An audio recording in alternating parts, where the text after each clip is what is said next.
Hello and welcome back. I wanted to talk about this chess tournament over the holidays. My household had an over the board chess tournament, which we called the first annual Fry Household Christmas Chess Tournament, or FAFHCCT for short. I assume the rest of them just agreed to it to humor me because neither my wife nor my daughter has any interest in chess whatsoever, aside from knowing how to play.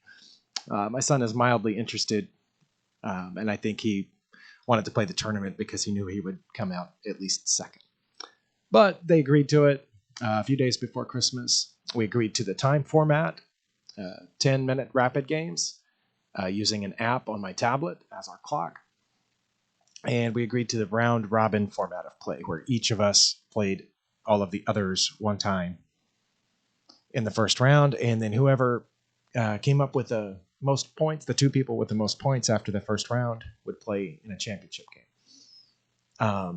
Now, I agreed, or actually I insisted on writing down all the moves so I could make this video later. That put me in a little bit of time trouble in the games that were mine, because I was writing down both of our moves while also trying to play in 10 minutes. I'm not used to that, but I did it. But because I did, now I can import these games to chess.com and show them to you. Now, for each game, I'm just going to show what I think was the turning point and then I guess the ending. What's on the board right now is partway through the first game, which was me playing the white pieces versus my son playing with the black pieces. I tried to use the London system here, but as you can see, my son blundered on move 5, looks like. I threatened his knight with his pawn, and that was a blunder, according to the computer. I'm not sure exactly what he should have done instead. Perhaps gone here, or here even. But what it did was it allowed me to do this queen trade here, which not only forced his king to recapture, which his knight could have done if it was on one of those squares, but it now prevents him from castling and traps one or both of his rooks in the corners. On top of that, it allowed me to castle immediately because that queen move of mine had gotten my queen out of the way. So I castle to the queen side with check. And the game pretty much went from there. And also, that castling helps me to double my rooks fairly quickly. By move 23, which I will skip ahead to, my rooks are doubled, his king's in trouble, and it wasn't incredibly simple because I'm writing down the moves and watching the time, but I was able to sacrifice this pawn so that I could say check with that pawn, and then with the knight, then with the rook, and I got checkmate with g4. I don't often get to checkmate with a pawn, but I did here, so that started me off with a pretty good beginning to the chess tournament. The second game was between my wife playing the white pieces and me playing with the black pieces. And this was the longest game in terms of time because at the end I had less than 90 seconds left. So I was starting to get nervous. But the opening, my wife opened with d4. We went into an Indian game. Now, the turning point is right here on move 19, where she has already made some infiltration with her queen. She's taken this pawn. She's taken this pawn. And I decided to chase the queen out. And I assumed she was going to bring it back to one of these squares on this diagonal. But instead, I guess she didn't realize she could do that and thought she was trapped. So she did that and lost her queen. That turned out to be a fairly obvious turning point in the game. And about 10 moves later, we were in this position where she is kind of threatening to promote, but that square is guarded by two of my pieces. And I am able to chase her king out into the center of the board. My pawn guards this square, so the king has to go to the right. And I used kind of almost like a ladder checkmate, except her king was able to hide down behind that pawn on a7, and I delivered checkmate with the bishop. So I had 2 wins under my belt at that point, The third game was between my daughter with the white pieces and my wife with the white pieces. Now, they opened with a king's pawn opening, and apparently there's a variation called the Leonardus variation. That's what the computer said that their opening was.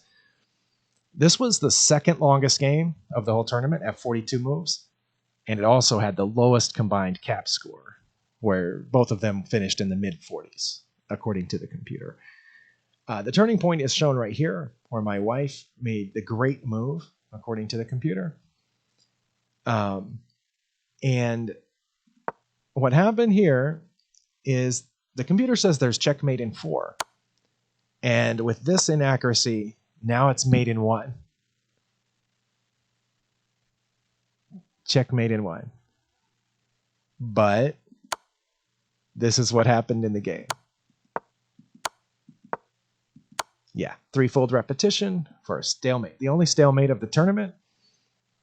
And yes, my wife missed mate in 1 3 times.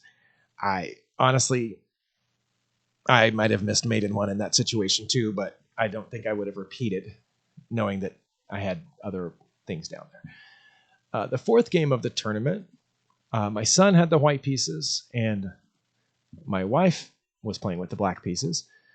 This was the longest game of the tournament at 43 moves, and it also had the highest combined cap score. My son finished with 83%, and my wife finished with 73% for a combined 156%. I was, I had to be impressed by that. Once again, they opened with the King's Pawn opening Leonardus variation, which I had never heard of until I put these games into the computer, just to show you can see. It's E4, E5, and then D3, D6. That's what the computer calls the Leonardus variation. Regardless, the turning point was at move 12, where my son said before he moved this, I have a great move coming up. And I didn't, honestly, I didn't see it. I saw, he's going to get this rook. But then my wife saw it, and he said, now I got the power fork or something like that. And sure enough, not only does he get a pawn, but then he's basically guaranteed to get one of these 2 pieces. So he ended up taking the knight, and from there, never lost the advantage. Taking out a piece for free is a pretty good advantage. The game ended with, let's see, the knight moving here to protect these 2 pawns, and my wife really having nowhere to go. So my son is, I guess, got a little greedy and went to promote 2 pawns instead of just 1. By moving both pawns, he gave my wife a chance to promote also, but it was inconsequential because he knows how to do checkmate, so he won that game, putting him into second place at that point behind me. Now, the 5th game was between my daughter and I. And my daughter is a fan of unusual openings, perhaps because she doesn't know any openings. So she opened with what's called the England Gambit. When I tried to play the London with D4, she moves her king pawn here. I honestly do not encounter that very often, so I wasn't sure exactly what to do. It turns out that what I did was a book move. But then she did that and that. So she did get to say check, but that's a 1-move check and it's easy to block. Now, the big mistake of the game that put it out of her reach was just wanting to say check again, which lost her the bishop. And from there, it was a fairly short game. This turned out to be one of the shortest games of the tournament at 15 moves. I was able to just devastate the king side here, and got the king pretty quickly, and then deliver checkmate with 1 piece on the back rank on move 15. So that one was fairly quick. The next game was between the final game of the first round was between my son and my daughter. Now I'm going to show you their entire first 8 moves because of the very unique opening that my daughter tried, which was A5, and it's also just going to be B5, C5, D5, and so on. Which the first couple of moves here is called the where opening or the where defense, according to the computer. But you can see she just went across the row and moved every one of her pawns 2 moves forward. Now, right here, my son didn't see it, and I don't know that I would have seen it either. If he had gone here, the only legal move for black would have been here, and then that would have been checkmate. So a forced mate in 2 at this point. But he didn't see it. He just saw that she's giving away free pawns. Notice he did not use en passant in any of those situations. I don't know if he's sure how that move works. But this... there was just a lot of chaos in this game. Yeah, the queen giveaway in the corner, and then trapping the king in the corner back there, and that was it. Okay, so that left my daughter with half a point, my wife with half a point, my son with 2 points, and me with 3 points. So my son and I played the final game of the tournament, which was the championship game. Now, if he had won this, we would have been even on points, so I had agreed that we would play another one after that until one of us was ahead on points. We shuffled pieces in our hands to pick to see who got to go to play with the white pieces. I got to play with the white pieces. Now, this turned out to be the shortest game of the tournament in terms of moves and also in time. Both of us used less than 2 minutes on our clock. And it was also the widest disparity between cap scores of any game. I had 83%, and he finished with 37%. The only thing I can think of is he was tired or thinking about something else. I opened with the Queen's Gambit, and he played the Alban counter gambit, which this was another thing I wasn't familiar with. It turned out that me taking that pawn was the book move. And then he tried for something here with these 2 bishops and 2 knights in the center, which, if you can see the eval bar, I already have a great advantage here. And then he just gave away his bishop without really thinking. And then he castles right into my attack. So I put my bishop here. The computer doesn't think that's great, but the point is I'm threatening mate in 1. He can move the pawn forward to block my queen from coming in, but then I take his rook. I'm not sure exactly what the best move is here, but it might be this.